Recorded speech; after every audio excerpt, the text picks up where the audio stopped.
मैंने आपको ये तो बता दिया कि हर स्थान का महत्व है, हर व्यक्ति का महत्व है, वस्तु का महत्व है, लेकिन कैसे है ये नहीं बताया।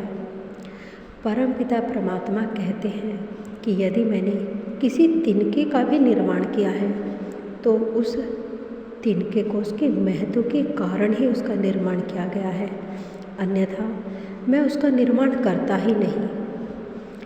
एक बात सोचने वाली है कि निर्माण तो हुआ लेकिन इक्वल नहीं है। हर निर्माण में कहीं ना कहीं कोई ना कोई अंतर आपको दिखाई देगा, चाहे आप किसी में भी देख लीजिए। भले ही दो जुड़वा बालक हैं, उनकी लंबाई चौड़ाई उनकी कद काठी सभी समान है, लेकिन फिर भी गुणों में कुछ ना कुछ अंतर अवश्य होगा। प्रभु ने बहुत ही कम ऐसे उदाहरण दिए हैं जहाँ पर आपको दोनों में समानता दिखाई देगी। राजा दशरथ के 4 पुत्रों का निर्माण हुआ, लेकिन चारों एक जैसे नहीं थे। चारों में ऊर्जा एक ही थी, लेकिन गुणों में अंतर था। क्यों? क्योंकि प्रकृति को एक राम की ज़रूरत थी तो एक लक्ष्मण की ज़रूरत थी इंद्रजीत का वध करने के लिए।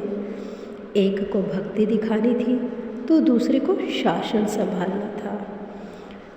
हर किसी का एक महत्व है, इसीलिए उसका निर्माण किया गया। राम और कृष्ण एक ही एनर्जी पर फिर भी अंतर, एक ही माँ की 2 संतानें पर फिर भी अंतर।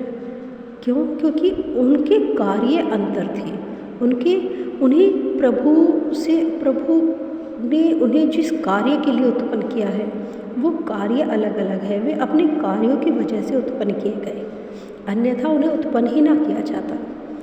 कलयुग के अंत करने के लिए कल्कि को उत्पन्न करना है, राम को नहीं, श्री कृष्ण को नहीं। भगवान श्री गणेश का अपना महत्व है और राधा कृष्ण का। हमारे शरीर का निर्माण 5 तत्वों से हुआ है: पृथ्वी, जल, अग्नि, वायु और आकाश। ये 5 तत्व महत्वपूर्ण हैं, एक दूसरे के साथ एक अनुपात में मिलते हैं तब एक शरीर का निर्माण होता है। 5 महत्वपूर्ण हैं।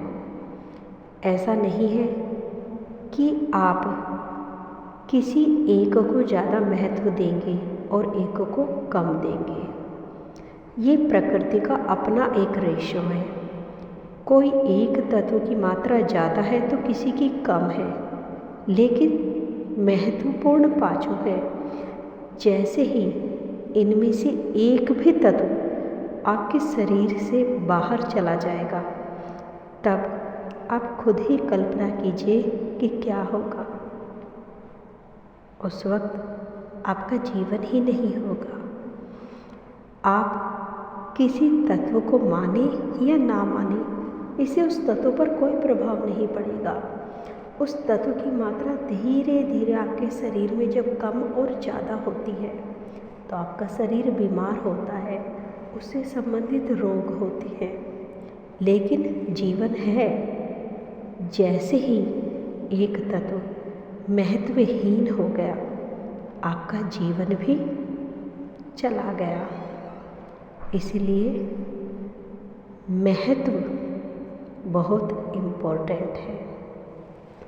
परिवार में सभी हैं, माता पिता भाई बहन सभी महत्वपूर्ण हैं।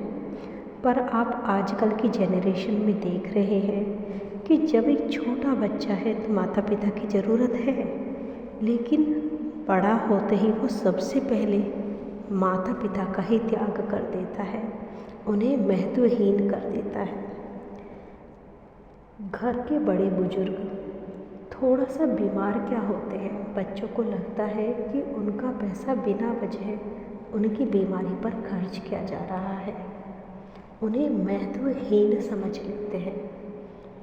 लेकिन उन्हें ये बात नहीं मालूम कि उनके पास जो वो पैसे आ रहे हैं वो उन बुजुर्ग व्यक्तियों की वजह से ही आ रहे हैं।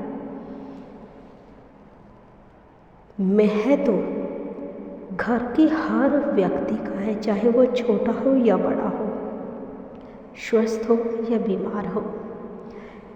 मैं आपसे केवल इतना कहूँगी कि आप चाहे उन्नति की कितनी भी सीढ़ियों पर चढ़िए, 24 घंटे में से 24 मिनट ज़रूर निकालिए। जब आप ना एक पति होंगे, ना एक पिता होंगे, ना एक बिजनेसमैन होंगे, सिर्फ बेटे हों, अपने माता पिता से बात करिए। उनकी बीमारी अपने आप ही ठीक हो जाएगी। उन्हें महत्व दीजिए, क्योंकि जब जब आप उन्हें महत्वहीन कर रहे हैं, आप अपने पतन की ओर जा रहे हैं।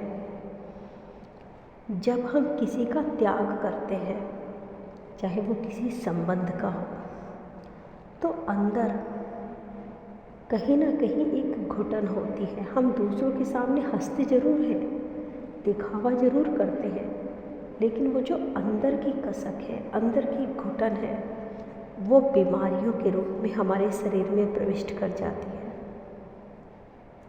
आप सोचते हैं कि बड़ों को घर से दूर करके, अपनी एक अलग फैमिली निर्माण करके आप उन्नति की ओर जा रहे हैं, पर वास्तव में आप पतन की ओर जा रहे होते हैं। फिर से कहूँगी कि परमपिता परमात्मा ने यदि ये संबंध बनाए हैं, तो इनका सम्मान करिए, महत्व दीजिए।